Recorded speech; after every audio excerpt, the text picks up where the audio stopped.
Spend చేసుకుంటారు అన్నదే ఈరోజు చెప్తాను. ఈ కుమారులు ఎవరంటే వినండి, భూమి మీదే మొదటి మానవుడు, first man in the world, ఈ ప్రపంచంలోనే మొట్టమొదటి మానవుడు ఎవరో చెప్పండి అందరూ, చెప్పండి అమ్మా. ఇది తెలీదా? చెప్పండి. ఆదాము గారు దేవునికి ఏమవుతాడు?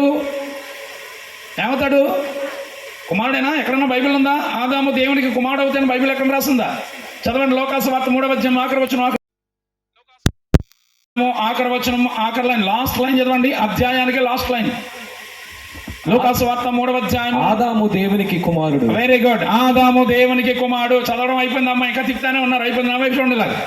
ఏం రాయబడింది? ఆదాము దేవునికి, చెప్పాలి, ఆదాము దేవునికి ఏమవుతాడని రాసింది బైబిల్లో?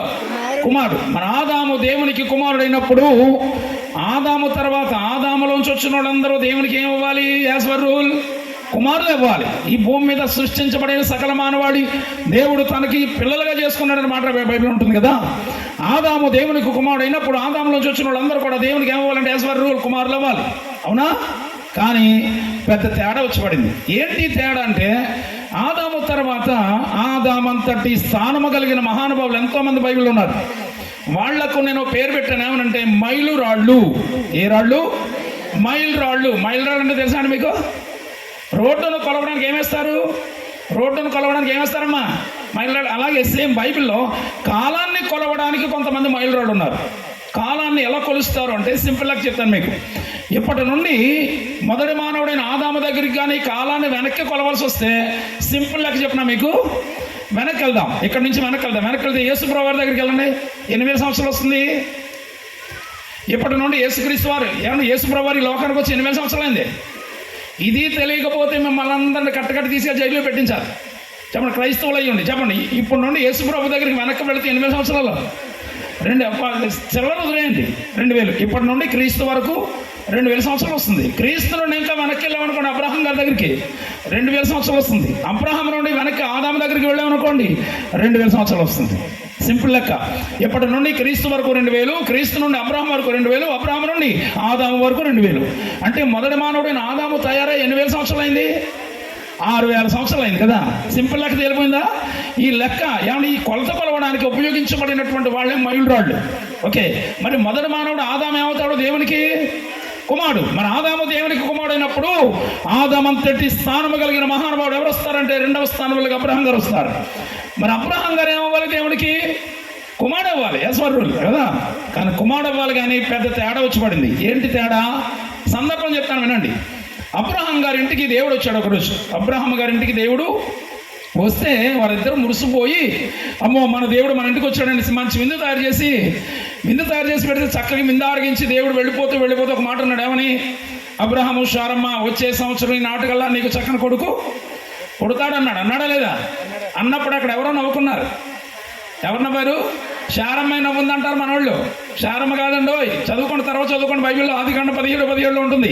అప్పుడు అబ్రహాము సాగిలపడి నవ్వి 100 సంవత్సరాలు నాకు పిల్లలు పుడతారని రాసి ఉంటుంది అక్కడ. సరే, ఇద్దరు నవ్వారు. ఆ సందర్భంలో వినండి, అబ్రహాము గారి ఇంటికి దేవుడు వచ్చినప్పుడు అబ్రహాం గారు దేవుడితో మాట్లాడిన మాటలో ఒకసారి చదవండి. ఎక్కడ ఉంది? ఆదికాండం 18వ అధ్యాయం 2వ వచనం. ఆదికాండము 18వ అధ్యాయం 2వ వచనం చదవండి. అబ్రహాం గారు చూసినప్పుడు అబ్రహాం గారు స్వయంగా దేవునితో మాట్లాడుచున్న మాటలు 3వ వచనం చదువు తమ్ముడు. 3వ వచనం. ప్రభువా ఎవరన్నారు ఈ మాటలు? అబ్రహాం గారు అంటున్నాడు దేవునితో, ప్రభువా నీ కటాక్షము నా మీద నున్న యెడల ఇప్పుడు నీ కుమారుణ్ణి దాటిపోవద్దు అంటున్నాడా? అంటలేదు. ఏమంటున్నాడు? నీ దాసుని దాటిపోవద్దు అంటున్నాడు. అంటే అబ్రహాం గారు దేవునికి ఏమవుతాడు?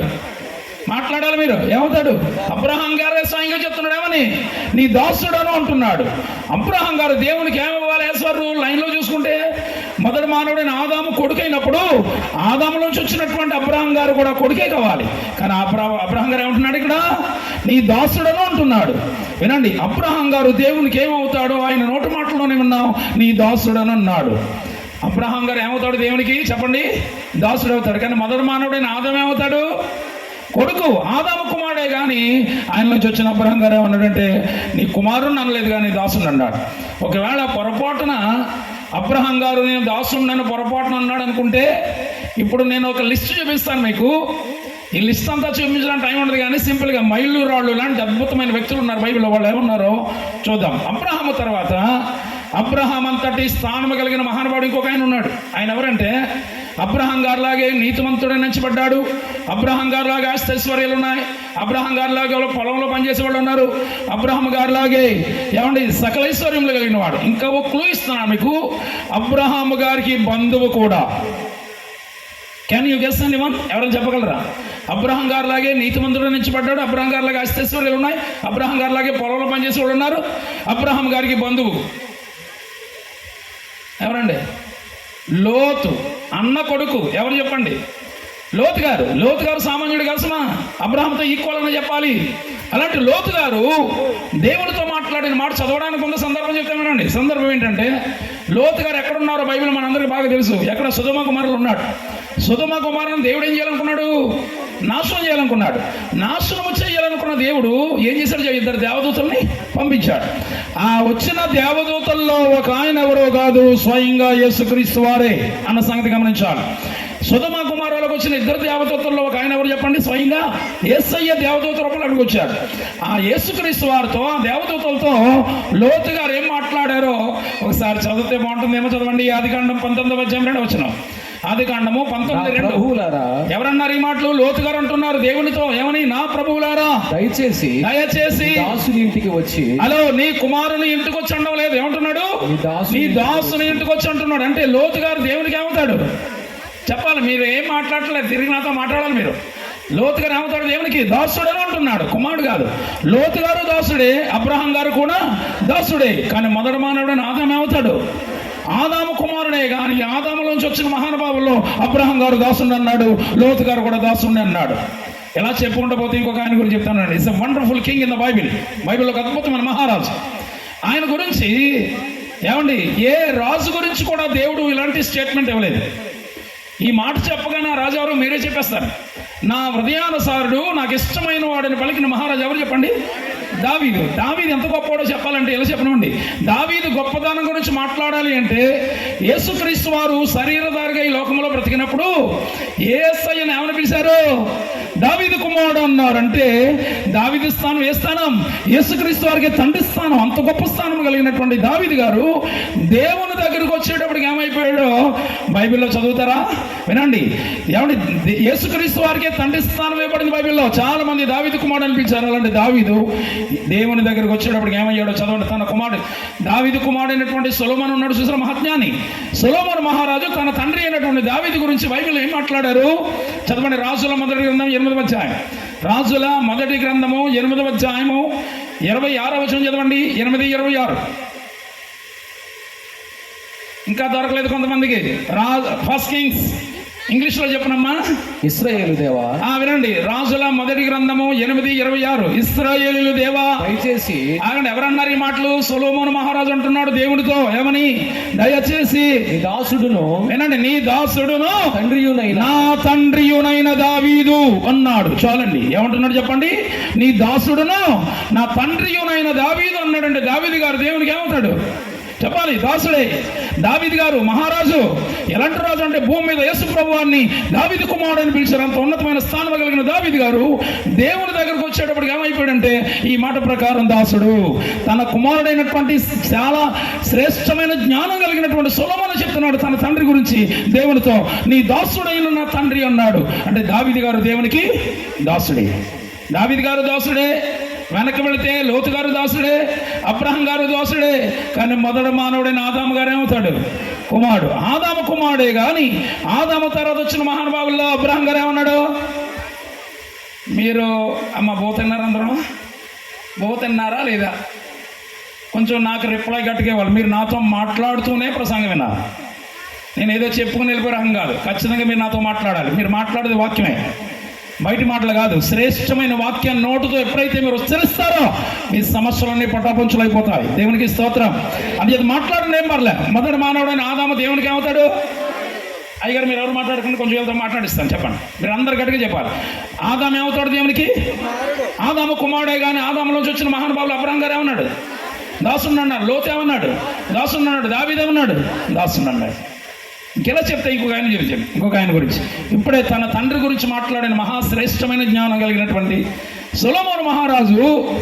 యాక్చువల్లీ బైబిల్లో సొలొమోను మహారాజుని ఎవరితో పోల్చారంటే, పరమగీత గ్రంథం తీయకండి, వినండి. పరమగీత గ్రంథ ప్రకారం సొలొమోను మహారాజుని మన బైబిల్ పండితులు ఏం చెప్తారు తెలుసా? యేసుక్రీస్తు వారికి సాదృశ్యంగా చెప్తారు.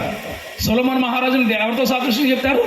యేసుక్రీస్తు వారికి సాదృశ్యంగా ఉన్నటువంటి సొలొమోను మహారాజే తన గురించి తాను దేవుని దగ్గర ఏం మాట్లాడుతున్నాడు చదవండి. అదే అధ్యాయం, అదే ఎక్కడండి? మొదటి రాజుల మొదటి గ్రంథం 8:28 చదవండి. ఇందాక 26 చదివారు, 28 చదవండి. అయినను యెహోవా నా దేవా, నీ దాసుడనైన ప్రార్థనను విన్నపమును ఏమంటున్నాడండి? నీ దాసుడనైన నా ప్రార్థన విన్నపములను నీవు అంగీకరించి అన్నాడు. అంటే సొలొమోను మహారాజు కూడా దేవుని దగ్గర ఏమవుతాడు చెప్పాలి? దాసుడే. సొలొమోను గారు దాసుడే, దావీదు గారు దాసుడే, లోతు గారు దాసుడే, అబ్రహాం గారు దాసుడే. కానీ మొదటి మానవుడైన ఆదాము గారు ఏమవుతాడు? కుమారుడు. ఆదాము కుమారుడే. కానీ ఆదాములోంచి వచ్చిన మహానుభావులు అందరూ ఏమన్నారంటే ఒక్కరు కూడా కుమారులు అనలేదు. కానీ ఏమన్నారు చెప్పండి? దాసులు. ఇవన్నీ కాదు, కానీ ఇలా చెప్తే చాలా లిస్టు నేను మీకు అప్పగించవచ్చు. కానీ ఓ పని చేద్దాం, చివరికి వచ్చేద్దాం. చివరికంటే యేసుక్రీస్తు వారిని తన గర్భములో నుండి లోకానికి అప్పగించిన మహాతల్లి. వన్స్ అగైన్ మళ్ళీ చెప్తున్నా, యేసయ్యనే తన గర్భము నుండి లోకానికి ఇచ్చిన మహాతల్లి ఎవరు చెప్పండి? మరియమ్మ గారు. మరియమ్మ గారు దేవునికి ఏమవుతుందో ఆవిడ నోటు మాటల్లోనే విందాం. చదవండి, లోకాసు వార్త మొదటి అధ్యాయం 46 వచనం. లోకాసు వార్త మొదటి అధ్యాయం 46 వచనం రాయబడింది. ఏం రాయబడింది? అప్పుడు మరియమ్మే స్వయంగా మాట్లాడుతుంది. ఏమంటుంది? నా ప్రాణము ప్రభువును గణపరచుచున్నది. ఆయన దాసురాలి. Hello, note this point. ఆయన తన దాసురాలి దీన స్థితిని చాలు ఆయన తన దాసురాలి దీన స్థితిని కటాక్షించి. అంటే మరియమ్మ గారు ఏమవుతుంది? దేవునికి మాట్లాడాలండి. దాసురాలు, తల్లి కాదు. ఓకే, వినండి. ఆవిడే చెప్తుంది. ఆమెనే ఏమంటుందామె? నేను ఆయన దేవునికి దాసురాలు అని ఉంటుంది. యేసుక్రీస్తు వారిని తన గర్భంలో ఇచ్చింది కాబట్టి ఆమె తల్లి అయింది. కానీ యాక్చువల్ ఆయన నోటి మాటలు ఉంటుంది, నేను దేవునికి ఏమవుతాను? దాసురాలను. మరియమ్మ దాసురాలా పూజరాలా చెప్పండి? నా మాట కాదు, ఆమె చెప్తుంది నేను దేవునికి దాసురాలు ఉంటుంది. కనుక మరియమ్మ దాసురాలే కానీ పూజరాలు కాదు. మరి మరియమ్మను పూజించవచ్చా? పూజించకూడదు. మరియమ్మ చెప్తుంది దాసురాలని. మరి ఎంతమంది వెళ్తున్నారండి? గౌరీపట్నం, మాయదారి మందా ఉన్నారా? మిమ్మల్ని ఏమంటలేదేమో, మా గుళ్ళో వాళ్ళు అందరూ ఎలాంటి వాళ్ళు తగులట్టారు మాకు. వాళ్ళు ఎన్నన్నా ఏమండి, వాడిని ఏమీ అనలేక బాధ అంతా మీతో చెప్పుకున్నాను అంతే నేను. హలో ఏమండి, ఏంటి మొదటి రోజు మీరు ఎలాగైపోతే రేపు రాత్రికి ఏమైపోతారు ఏంటి? నాకు ఇప్పుడే బెంగడిపోయింది. కొంచెం నవ్వండి అమ్మా, దేవునికి మహిమ కలుగును గాక. మన మూలపాటు ఏంటో చెప్పండి. మీరు నిజంగా దమ్మున్న క్రైస్తవులది చెప్పండి. నా మూలపాఠం ఏంటి? మిమ్మల్ని మాయదారి మంది అనకపోతే ఏమనాలండి? చెప్పండి. మూలపాఠం ఏంటి? నీ కుమారులు నిన్ను వరించి పెళ్లి చేసుకుంటారు. ఇదే మాట మీద చెప్పాను మీకు. అంటే బాడీ ప్రజెంటే కానీ మైండ్ మాత్రం ఆబ్సెంట్. ఎక్కడ ఉంది? ఇంటి దగ్గర. హలో అమ్మా, దేవునికి ఇస్తాం. మీరు ఎంత సీరియస్గా ఉన్నారంటే, ఒక భర్త అన్నాడంట, ఏమే రోజు పెట్టే కూరలు ఇవన్నీ తిని నాకు బోరు కొట్టేసింది, నోరంతా చప్పచప్పగా అయిపోయింది, నాకు కొంచెం కారంగా తినాలనిపిస్తుంది, ఈ వేళైనా కొంచెం నోరు కారంగా ఉండేలాగా పచ్చడి చేయొచ్చు కదా అన్నాడంటే. ఏమన్నాడు? పచ్చడి చేయొచ్చు కదంటే మహాతల్లి అందంట, ఏంటి నాయనా నీకు పచ్చడి కావాలా? నేను పెట్టింది తినలేదు అనుకో, తర్వాత చేసేది అదే అందంట. కొంచెం చూపులేట్లకి వెళ్ళలేదు ఇక్కడ. అంటే అర్థం ఏంటి? పెట్టింది నోరు మూసుకుని తినరా, లేదంటే పచ్చడి అయిపోతామని. మీ మొఖాలు కూడా ఎలాగున్నాయంటే గడ్డమైనా నువ్వు ఎక్కడి నుంచి వచ్చో తెలదు. కానీ ఇదేదో మొదలెట్టి ఏదేదో చెప్తున్నావు, నువ్వు టైం ప్రకారం ముగించలేదు ఇంకా పచ్చడి అయిపోతావు. రేగన పడుతుంది మీ మొక్కలు. నాకు మీకు వందనాలమ్మా, గట్టిగా చెప్పండి. వెళ్ళేయాలి. దేవునికి స్తోత్ర. చెప్పండి. మూలపాఠం ఏంటి? నీ కుమారులు నిన్ను వరించి పెళ్లి చేసుకుంటారు. ఎవరి కుమారులు దేవుని ఎలా వరించి పెళ్లి చేసుకుంటారు? ఈ కుమారుడు ఎవరు? మొదటి మానవుడైన ఆదాము గారు దేవునికి ఏమవుతాడు? కుమారుడే. కానీ ఆయనలోంచి వచ్చిన మహానుభావులు అబ్రహాం గారు ఏమన్నాడు? లోతు గారు ఏమన్నాడు? దావీదు గారు ఏమన్నాడు? సొలొమోను ఏమన్నాడు? ఈవెన్ యేసుప్రభుని లోకానికి అప్పగించిన మహాతల్లిని మరియమ్మే ఉంది. దాసురాలు. దేవుడు మానవునికి ఇచ్చిన స్థానం ఎంత ఉన్నతమైన స్థానం అంటే కుమారస్థానాన్ని ఇచ్చాడు. కానీ మానవుడు ఏం చేశాడు చెప్పండి? కుమారస్థానం నుండి దాసుని స్థానంలో పడిపోయాడు. దాసునికి కుమారుడికున్న తేడా ఏంటి? దాసునికి కుమారుడుకున్న తేడా చెప్తాను వినండి.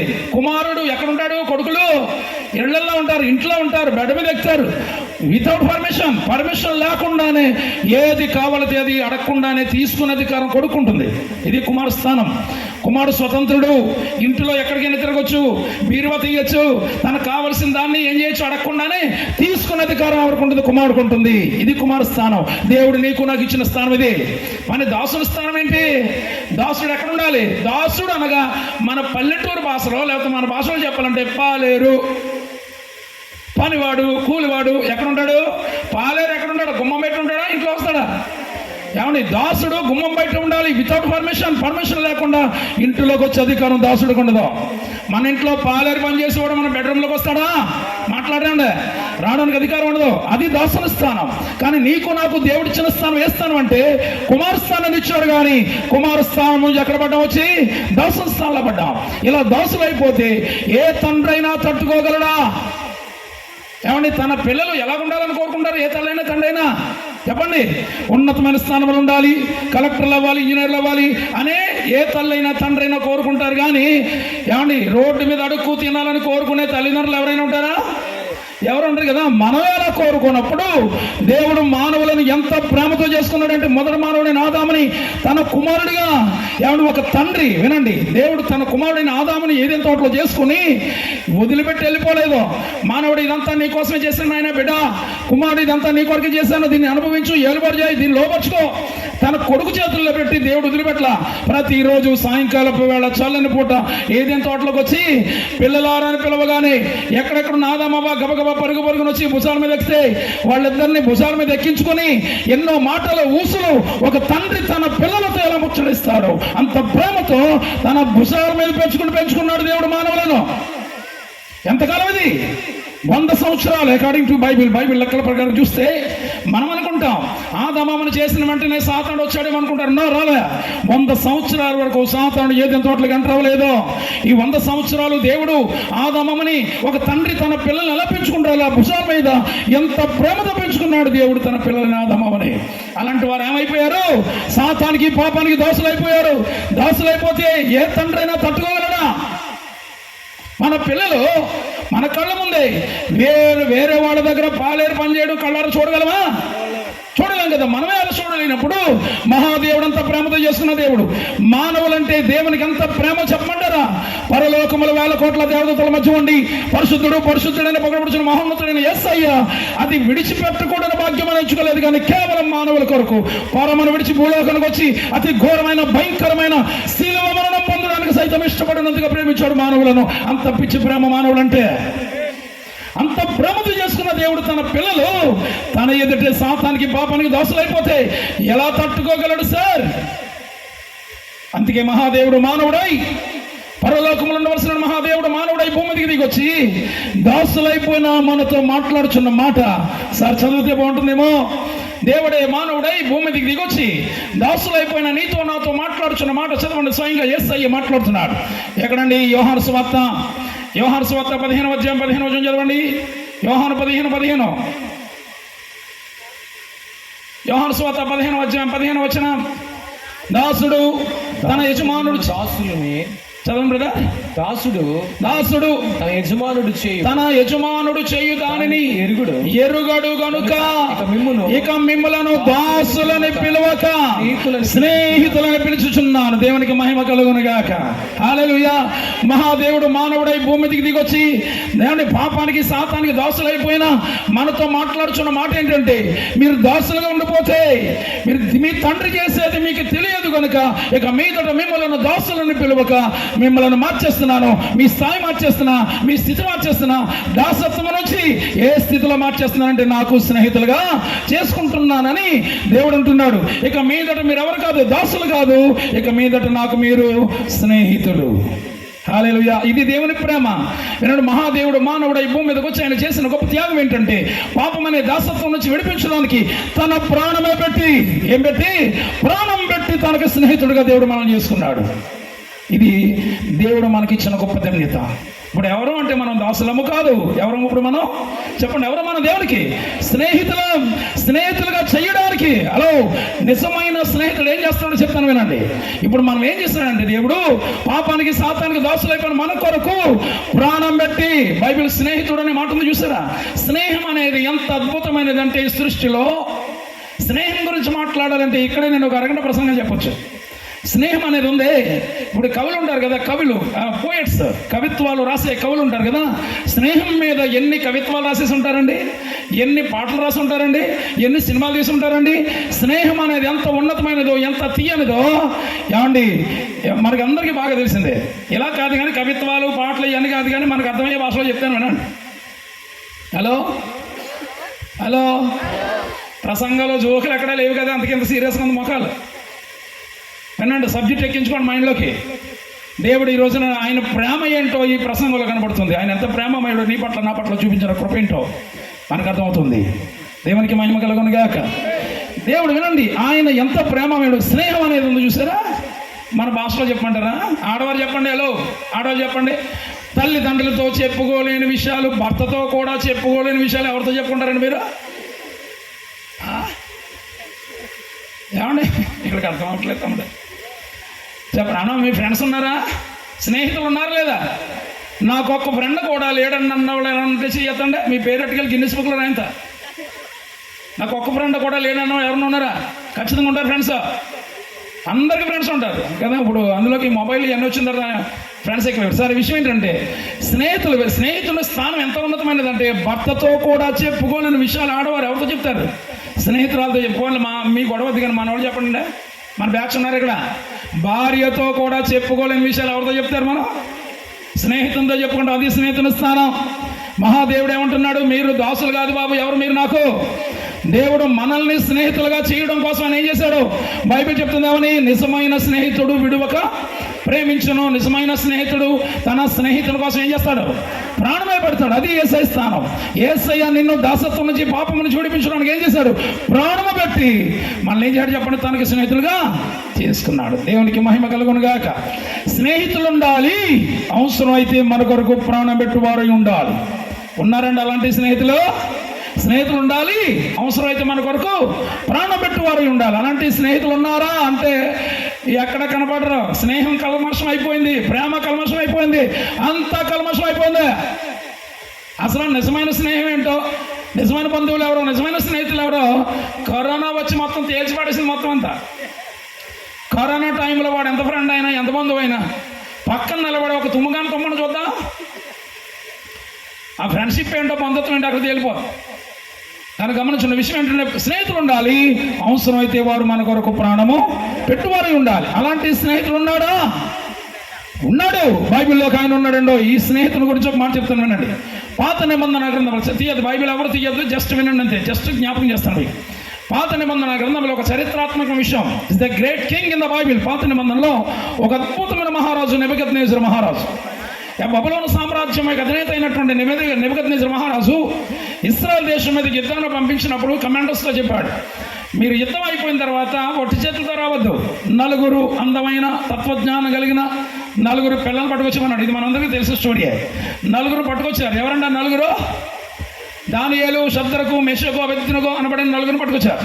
వాళ్ళ వయసు అప్పటికి బైబిల్ యొక్క పండితుల యొక్క అంచనా ప్రకారం 10 నుండి 15 సంవత్సరాల మధ్యలో, అంటే 12 లేక 13 సంవత్సరాల వయసు ఉండొచ్చు మేము చిన్నపిల్లలు. తీసుకొచ్చిన తర్వాత శత్రు దేశం తీసుకెళ్ళిపోయారు. భాష రాదు, నానబడిన వారు ఎవరు లేరు, తల్లి లేరు, తండ్రి లేరు, బంధువులు లేరు, ఎవరు లేరు. ఒంటరిగా వెళ్ళిపోయినటువంటి వారు పెరిగి పెద్దాయి ఏమైపోయారో బైబిల్ చెప్తుంది. రాజు తర్వాత రాజులు అయిపోయారు. శత్రు దేశం వెళ్ళి రాజు తర్వాత రాజులు అయిపోతే, ప్రధానమంత్రులు అయిపోతే ఆ దేశస్తులకు అది కిట్టలేదు. ఎక్కడి నుంచో వచ్చిన వీరు మన మీద రాజరేఖం చేయడం ఏంట్రా, వీళ్ళని ఎలాగైనా మనం ఏం చేద్దాం, చంపేద్దాం అనుకున్నారు. చంపుదామంటే రేషన్ ఉండాలి. ఎక్కడ రేషన్ దొరుకుతుందా అని వాళ్ళ చాలా ప్రయత్నాలు చేశారు. ఎక్కడా తప్పు దొరకలేదు. కానీ ఒక విషయాన్ని తప్పుగా క్రియేట్ చేశారండో. ఏంటో విషయం అంటే వాళ్ళు గమనిస్తున్నారు, వీళ్ళు ఏం చేస్తారో చూద్దామని ఉదయం నుండి పడుకున్న వాళ్ళు గమనిస్తుండగా 3 విషయాలు పట్టుకున్నారు. ఒకటి, ఉదయమో మధ్యాహ్నమో సాయంకాలమో ఖచ్చితంగా వీళ్ళు పనిచేస్తున్నారు. ఏంటది? ప్రార్థన. ఏం చేస్తున్నారు చెప్పండి? ప్రార్థన చేయడం గమనించి ఆ ప్రార్థననే వీళ్ళకు ఉరుకమ్మంగా చేయాలనుకున్నారు. అందుకే ఏం చేయాలి చెప్పనా, ఇదంతా మనకు తెలిసిన స్టోరీయే. ఒక ప్రతిమ నిలబెట్టి ఎవడైనా సరే ప్రతిమకే ప్రార్థించాలి కానీ ఎవరికి ప్రార్థన చేయడానికి వీల్లేదని రాజు ద్వారా శాసనం పుట్టించారు. శాసనం పాస్ అయిపోయింది. అందరూ వెళ్ళి మొక్కుతున్నారు కానీ ముగ్గురు వెళ్ళి మొక్కలేదు. అప్పుడు పట్టుకొచ్చి రాజు ముందు నిలబెట్టారు. అడిగాడు రాజు, ఏంటి రా సంగతి అంటే, వీళ్ళేమన్నారు, మా దేవుడు మమ్మల్ని రక్షించకపోయినా పర్లేదు కానీ మేము మాత్రం బొమ్మకు మొక్కం పడితే పడేసి అగ్నిగుండం అన్నారు. ఈ స్టోరీ తెలుసు కదా. అయితే తీసుకెళ్ళి ఏం చేశారు, అగ్నిగుండంలో పడేశారు. పడవేసినప్పుడు వినండి, పడవేయబడిన వారు ముగ్గురే. పడేసిన తర్వాత చూస్తుంటే ఎంతమంది కనబడుతున్నారు, నలుగురు. 4వ వాన రూపం ఎలా ఉంది అక్కడ రాస్తుంది, దేవదూతల రూపం పోల్చబడినటువంటి ఒక ఆయన వాళ్ళ మధ్యలో ఉన్నారు. ఆయనే వాళ్లకు స్నేహితుడు.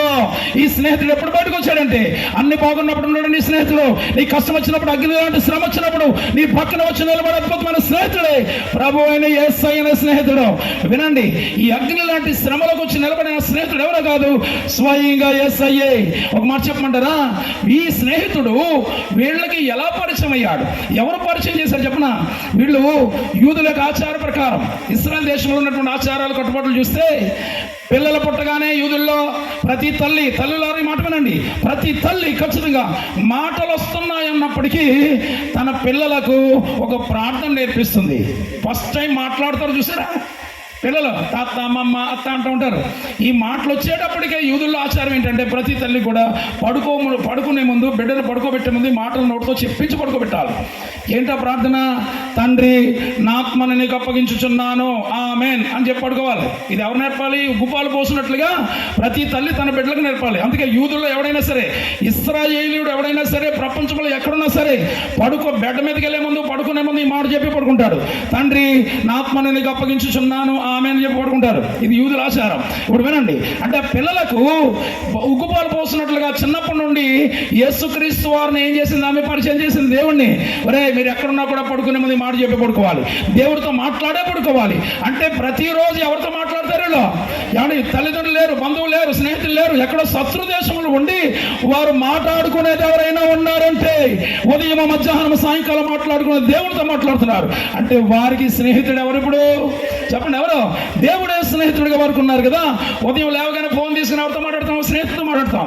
ప్రతిరోజు ఎక్కువ మాట్లాడేది స్నేహితులతో మాట్లాడతాం. ఇలా శత్రు దేశంలో ఉండి ప్రతిరోజు మాట్లాడేది ఎవరంటే వారికి రహస్య స్నేహితుడైన దేవుడితో మాట్లాడుతున్నాడు. ఆ స్నేహితుడైన యేసయ్య ఎప్పుడు బయటకు వచ్చాడంటే, అన్ని బాగున్నప్పుడు ఎక్కడ కనపడలేదు, కానీ అగ్ని లాంటి శ్రమ వచ్చినప్పుడు పక్కనే నిలబడి ఆ అగ్నిలో నుండి ఏమండి వాళ్ళని బయట, రాజు ఆశ్చర్యపోయాడు. ఏంట్రా పడేసిన ముగ్గురు కదా, 4వ వాడు కనపడుతున్నాడు, ఒకసారి బయటికి తీయండి అన్నారు. బయటికి తీసి చెక్ చేస్తే వారు తల వెంట్రుక కూడా కాలిపోలేదు. అలా అగ్నిలో నుండి కాపాడిన స్నేహితుడే నిజమైన స్నేహితుడు, మన ప్రభువైన యేసయ్య. అందుకని అన్నాడు, ఇక మీదట మీరు దాసులు కాదు, మీరెవరు నాకు స్నేహితులు. ఇప్పుడు మనం ఎవరని చెప్పండి, దేవునికి స్నేహితులు. దేవునికి మహిమ కలుగునుగా. హలో ఉన్నారా? మళ్ళీ చెప్పండి హల్లెలూయా. పాఠం మళ్ళీ స్టార్ట్, మళ్ళీ నా మూలపాఠం చెప్పండి. మూలపాఠం ఏంటి చెప్పండి? నీ కుమారుని నిన్ను వరించి, నేను అడిగిన దానికి స్పీడ్గా సమాధానం చెప్తే నేను స్పీడ్గా ముందుకెళ్తాను. లేదనుకోండి తెల్లవారులు ఎక్కడ ఉంటాను మీరు.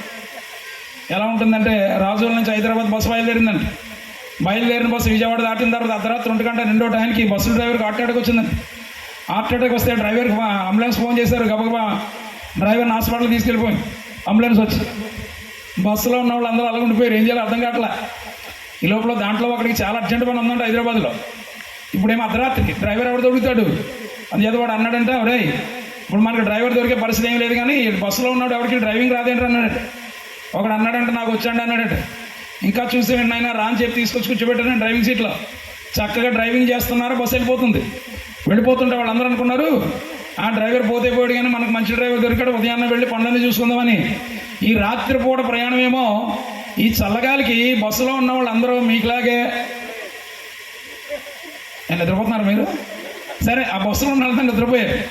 తెల్లవారుతుంది, రాత్రి అంతా బస్సు నడుస్తూనే ఉంది, తెల్లవారుతుంది, వెళ్తురొస్తుండగా దాంట్లో ఒకటి అన్నాడంటే, ఒరే హైదరాబాద్ వచ్చేసాం, లేకండి అని చెప్పి లేచి బయట చూస్తే ఎక్కడ బస్సు అక్కడే ఉంది. తెల్లవారు ప్రయాణం చేసింది కానీ ఉదయాన్నే ఎక్కడ బస్సు? ఏ కారణం ఏంటి? కాదు, మధ్యలో వచ్చాడు కదా డ్రైవరు. ఈ డ్రైవర్ ఎవడంటే రోడ్ రోలర్. విన్నారు ఎప్పుడన్నా? అమ్మా రోడ్ రోలర్ విన్నారా? రోడ్ వేసేటప్పుడు రోలర్ నడుపుతారు కదా, ఆ రోలర్ నడిపే డ్రైవర్ అంటే ఎందుకు నేను? రోడ్ రోలర్ డ్రైవర్ ఏం చేస్తాడు చెప్పండి? ముందుకెళ్ళడం, వెనక్కి రావడం, ముందుకెళ్ళడం, ఇదే పని చేశాడు తెల్లవారులు. బస్సు ఎక్కడుంది? దీన్ని బట్టి మీకు ఏమర్థమైంది? నేను అడిగిన దానికి సమాధానం చెప్తే నేను స్పీడ్గా ముందుకెళ్తా. లేదనుకోండి ఆదాము దేవునికి ఏమవుతాడు, అక్కడి నుంచి మొదలెడతా 10 సారి. కనుక తెల్లవారులు ఎక్కడ ఉంటారు మీరు చెప్పండి? దేవునికి మహిమ కలుగును గాక. ఆదాము దేవునికి ఏమవుతాడు? కుమారుడే. కానీ తర్వాత వచ్చిన వాళ్ళందరూ ఏమైపోయారు? దాసులు అయిపోతే మహాతండ్రి దేవుడు ఏమండి దాసత్వంలో ఉన్న మనల్ని చూడలేక ఆ దేవుడే మానవుడిగా భూమికి దిగొచ్చు అంటున్నాడు. మీరు దాసులుగా ఉంటే మీ తండ్రి చేసేది మీకు తెలియదు కనుక ఇక మీదట మీరు దాసులు కాదురా నాయన, మిమ్మల్ని మార్చేస్తున్నాను. నాకు ఎలా చేసుకున్నాను? స్నేహితులుగా చేసుకున్నాను. ఇప్పుడు మనం ఎవరు అంటే దేవునికి స్నేహితులం. స్నేహితుని స్థానం ఎంత ఉన్నతమైనదంటే నిజమైన స్నేహితుడు తన స్నేహితుల కోసం ఏం చేస్తాడు? ప్రాణమే పెడతాడు అన్నట్లుగా మన కొరకు ఏం చేశాడు యేసయ్య? కల్వరిశిలో తన ప్రాణం ఇచ్చి రక్తం ఇచ్చి నిన్ను కొని తనకు స్నేహితులుగా చేసుకున్నాడు. ఇప్పుడు మనము దేవునికి స్నేహితుల. ఇక్కడ వినండి, స్నేహితులు అయ్యాం కానీ దేవునికి స్థానం అంత తృప్తినివ్వలేదట. ఎందుకంటే స్నేహితులు కూడా ఎల్లప్పుడూ మనతో ఉండరండోయ్. ఉంటారా? 24 hours మనతో ఉంటారా? ఉదయం లేచింది మొదలుకొని రాత్రి పడుకునే వరకు మనకు తోడు ఉంటారా? ఉండరు. ఏం చేస్తారు? వాళ్ళకి టైం ఉన్నప్పుడు మన దగ్గరకు వస్తారు, మనకు టైం ఉన్నప్పుడు వాళ్ళ దగ్గరికి వెళ్తాం. కొంత టైమే మనతో గడుపుతారు. ఇది ఆయనకు నచ్చలేదట. స్నేహితులు ఓకే, కానీ ఈ స్నేహితుల స్థానం కంటే ఇంకా దగ్గరగా ఉండాలి, అప్పుడప్పుడే ఉండి వెళ్ళిపోవడం కాదు, నాతోనే ఉండాలి అన్న ఉద్దేశంతో స్నేహితుల స్థానం నుండి ఇంకా బెటర్ ప్లేస్, ఇంకా ఉన్నతమైన స్థానం, ఇంకా దగ్గరగా ఉండే స్థానం ఏదైనా ఉన్నదేమోనని ఆ మహాదేవుడు చేసిన పని చెప్పిన ఏమని దాసులుగా ఉన్న మనల్ని స్నేహితులుగా చేసుకున్నాడు. కానీ స్నేహితుల కంటే ఇంకా దగ్గరగా ఉండాలని ఆయన ప్రేమ ఎంత ఉన్నతమైనదో దీన్ని బట్టి మనకు అర్థమవుతుంది. స్నేహితుల స్థానం ఇంకా బెటర్ ప్లేస్, ఇంకా ఉన్నతమైన స్థానమైనటువంటి ఆ స్థానంలోకి దేవుడు మనల్ని మార్చేశాడు. ఆ స్థానం ఏంటో చదువుతారో ఒకసారి చదవండి. ఎక్కడండి? యోహాను రాసినటువంటి పత్రిక, మొదటి పత్రిక, యోహాను మొదటి పత్రిక 3వ అధ్యాయం 2వ వచనం. యోహాను మొదటి పత్రిక 3వ అధ్యాయం 2వ వచనం. 1 John 3rd chapter 2nd verse. యోహాను రాసిన మొదటి పత్రిక 3వ అధ్యాయం 2వ వచనం. ప్రియులారా, ఇప్పుడు మనము పిల్లలమై ఉన్నాము. దేవునికి ఏమై ఉన్నాం? పిల్లలమై ఉన్నాము. చాలు బ్రదర్, చాలండి. ఏం రాయబడింది ఇక్కడ? ఇప్పుడు మనము దేవునికి పిల్లలము. అంతకుముందు ఎవరా? స్నేహితులం. అంతకుముందు ఎవరు? దాసులం. అంతకుముందు ఎవరు? కుమారులు. కుమార స్థానంలో ఎక్కడ పడ్డవచ్చే? దాసుల స్థానంలో పడితే మహాదేవుడు దిగొచ్చామన్నాడు. దాసులు కాదురా మీరు, నాకు స్నేహితులు అన్నారు. స్నేహితుల కంటే ఇంకా దగ్గరగా ఉండాలని మహాదేవుడు ఇప్పుడు ఏమంటున్నాడు? ఇప్పుడు మీరు నాకు పిల్లలు. పిల్లలు అంటే ఎక్కడ ఉంటారు సార్? పిల్లలు ఎప్పుడు మన కూడా ఉంటారు, మన ఇంట్లో ఉంటారు. రాత్రనక పగలనక మన కూడా ఉండేవారు మన పిల్లలు. చూడండి, స్నేహితుల కంటే ఇంకా దగ్గరగా ఉండాలని మహాదేవుడు. స్నేహితులు అప్పుడప్పుడు ఉండడం లేదు, వాడు టైం ఉన్నప్పుడు వస్తున్నాడు. ఇలా కాదు, నాతోనే ఉండాలి అని ఆ మహాదేవుడు స్నేహితుల స్థానం నుండి మరొక ఉన్నతమైన స్థానమైన పిల్లల స్థానంలోకి దేవుడు మనం మార్చేస్తున్నాడు. పిల్లలు ఎక్కడ ఉంటారు? మన కూడా. మనం ఎక్కడికైనా ప్రయాణం కట్టామనుకోండి, చేయి పట్టుకుని కూడా వచ్చేసి వాళ్ళు ఎవరో? మన పిల్లలే. అందుకే చూడండి, దేవుడు మహాదేవుడు దాసులైపోయిన మనల్ని స్నేహితులుగాను, స్నేహితుల కంటే దగ్గరగా ఉండాలి పిల్లలుగా చేస్తున్నాడు. పిల్లలు అన్నాడు కదా, ఏనండి పిల్లలు అన్నాడు. కానీ యోహాను గారు అయితే పిల్లలు అని వదిలిపెట్టేశాడు. కానీ బైబిల్ ఇంకో మహానుభావుడు ఉన్నాడండి. మహానుభావుడు అంటే వినండి, బైబిల్ చరిత్రలో, అది క్రొత్త నిబంధన గ్రంథంలో మొదటి స్థానం యేసుక్రీస్తు వారికి ఇస్తే రెండో స్థానం ఆయనకి ఇచ్చారు. మళ్ళీ చెప్తున్నా, బైబిల్ గ్రంథం కొత్త నిబంధనలో మొదటి స్థానం యేసుక్రీస్తు వారిది అయితే రెండో స్థానంలోకి వస్తాడు మహానుభావుడు అపోస్తలుడైన పౌలు. యోహాను గారు ఏమన్నాడు ఇందాక? పిల్లలు అన్నాడు. కానీ పౌలు గారు ఒక అడుగు ముందుకేసి పిల్లలంటే ఎవరో చెప్తున్నాడు. చదవండి ఒకసారి. పౌలు గారి మాట చాలా అద్భుతంగా ఉంటుంది. ఈ మాట యోహాను గారు పిల్లలను వదిలేశాడు. కానీ పౌలు గారు అయితే అడుగు ముందుకేసి గలతీయులకు రాసిన పత్రిక 4వ అధ్యాయం వచ్చాం. గలతీ పత్రిక 4:6 చదవండి. ఏం రాయబడి ఉంది? మరియు మీరు కుమారులై ఉన్నందున. ఆగండి బ్రదర్, చాలు. ఎవరన్నారు ఈ మాటలు? అపోస్తలుడైన పౌలు గలతీ సంఘంతో మాట్లాడుచున్న మాట ఇది. మనం ఏమై ఉన్నామట? కుమారులై ఉన్నందున. ఇందాక యోహాను గారు ఏమన్నాడు? పిల్లలై ఉన్నాడు. యోహాను గారు పిల్లలు అన్నాడు. కానీ పౌలు గారు ఒకడు ముందుకేసి పిల్లలంటే ఎవరో కాదురా, మనము కుమారులు అంటే అర్థం ఏంటి? మొదటి స్థానం.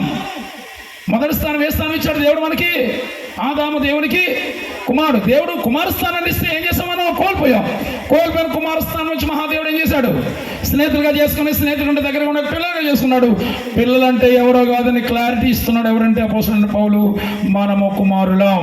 అంటే కుమారులం అయ్యామంటే అర్థం ఏంటంటే కోల్పోయిన కుమారస్థానాన్ని తిరిగి మళ్ళీ రీప్లేస్మెంట్. ఏం జరిగింది? మళ్ళా కోల్పోయిన కుమారస్థానాన్ని దేవుడు మనకి ఇచ్చాడు. ఎలాగిచ్చాడో చెప్తున్నాను వినండి. ఎలాగొచ్చింది? కోల్పోయిన కుమారస్థానం తిరిగి మళ్ళా మనకి ఎలాగొచ్చిందంటే, ఆదామనే కుమారుడే కాకుండా దేవునికి మరో కుమారుడు ఉన్నాడు. వినండి, ఆదాం అనే కుమారుడు ఎప్పుడు వచ్చాడు బైబిల్ ప్రకారం? 6000 సంవత్సరం, ఇందాక చెప్పాను కదా, నేను వెనకెళ్ళి చూసుకున్నాం. 6000 సంవత్సరాల క్రితం పుట్టిన కుమారుడు ఆదాం, మట్టిలోంచి వచ్చాడు. కానీ ఆదాం అనే కుమారుడే కాకుండా దేవునికి మరో కుమారుడు ఉన్నాడండో. ఆయన ఎప్పటి నుంచి ఉన్నాడంటే, దేవుడు ఎప్పటి నుంచి అయితే ఉన్నాడో అప్పటి నుండి ఆయనలో ఒక భాగంగా లీనమైపోయి ఉన్నటువంటి ఆ కుమారుడే ప్రభు అయిన యేసయ్య. దేవునికి మహిమ కలుగును గాక. అందుకే దేవునికి ఉన్న 2 కుమారులకి బైబిల్ అపోస్తలుడైన పౌలు గారి పేరు పెట్టాడు. మొదటి ఆదాము, కడపటి ఆదాము. మొదటి ఆదాము మట్టి నుండి వచ్చాడు, కడపటి ఆదాము పరలోకం నుండి దిగొచ్చాడు. మొదటి ఆదాము ద్వారా పాపం వచ్చింది, కడపటి ఆదాము ద్వారా పాపం తీయబడింది. మొదటి ఆదాము ద్వారా నరకం సంప్రాప్తమైంది, కడపటి ఆదాము ద్వారా పరలోకం వచ్చింది. ఇలా చెప్పుకుంటూ పోతే చాలా పోలికలు చెప్పవచ్చు 2 కుమారులకి. మొదటి ఆదాము అయినటువంటి ఆదాము మట్టిలోంచి వస్తే, కడపటి ఆదాము అయినటువంటి యేసుక్రీస్తు వారు పరలోకం నుండి దిగొచ్చాడు. మొదటి ఆదాము 6000 సంవత్సరాల క్రితం వస్తే, ఏమండి, కడపటి ఆదాము అయినటువంటి యేసుక్రీస్తు వారు ఎప్పుడు దేవుడు ఎప్పటి నుంచి ఉన్నాడు అప్పటి నుంచి కూడా ఆయనలో భాగమై కుమారుడుగా ఉన్నాడు. వీళ్ళిద్దరికీ భార్యలు ఉన్నారండో. హలో హలో ఉన్నారమ్మా? ఎక్కడ ఉన్నారు? ఏదో చెప్తున్నావు, చెప్పుకొని ఆయన మా గొడవ నీకు అవసరమా అన్నట్లు. హల్లెలూయా. చాలా మంది మధ్య ఆకాశం దాటి 3వ ఆకాశం దగ్గరలో ఉన్నారు. సరానికి రండి అమ్మాయి. ఈ మధ్యకాలంలో చర్చికి వెళ్ళానండి, మర్చిపోలేకపోతున్నాను బాబాయ్, కళ్ళు ముందు కనపడుతుంది మహాతల్లి. ఎక్కడికి వెళ్ళి చెప్పేస్తున్నాను ఇవిడి కోసం. అందుచేత ఎవరి నోట్లన్నా పడవచ్చు కానీ పాస్టర్ గారి నోట్లో పడకూడదంట. ఎవరన్నారు ఈ మాట? ఏదో మండపేట అనే ఊరు, అది చాలా పెద్ద సంఘం అండి, 1000 మంది పైన ఉన్నారు. వెళ్ళి నిలబడ్డాను వాకింగ్ చెప్పడానికి. నా దగ్గర ఉన్న ప్రాబ్లం ఏంటంటే అందరి మొక్కలు చూస్తూ వాకింగ్ చెప్పడం అలవాటు నాకు. చెప్పాలి, అలాగే చెప్పాలి. బైబిల్ కాలేజీలో ఒక హోమిలెటిక్స్ అనే సబ్జెక్ట్ ఉన్నది, ప్రసంగం చేస్తాం ఖచ్చితంగా. ఎందుకంటే ప్రసంగం చేయడం కూడా నేర్పించాలి సేవకులకి. ఎందుకంటే కొంతమంది కొత్తగా సేవకులు కూర్చున్నప్పుడు ప్రసంగాలు ఎలా చేస్తారంటే ఒకళ్ళకే చూసి చెప్తూ ఉంటారు. అలా చేయకూడదు.